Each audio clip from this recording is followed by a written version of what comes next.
Le masque du couple marié depuis des années est complètement arraché. La véritable identité de tueur d'élite des deux est entièrement révélée. Le foyer, autrefois chaleureux, se transforme instantanément en un champ de bataille à vie ou à mort. Pendant le combat, Pete renverse accidentellement une tasse de thé.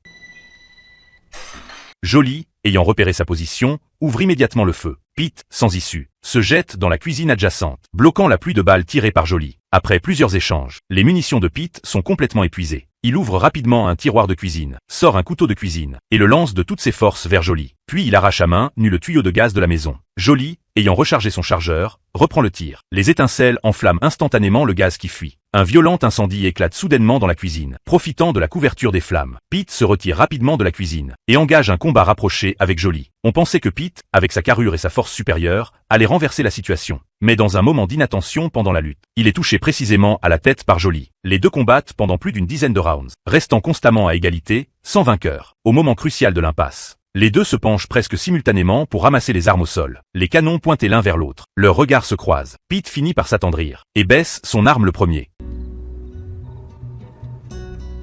Pete repousse d'une main l'arme que tient sa femme. La confrontation tendue se dissipe instantanément. Puis les deux s'enlacent étroitement, bien qu'ils aient failli s'entretuer. C'est ainsi que les tueurs d'élite se livrent leur cœur. Peu de temps après, les voisins alertés par les coups de feu arrivent avec la police. Les deux qui se battaient férocement tout à l'heure se sont complètement réconciliés.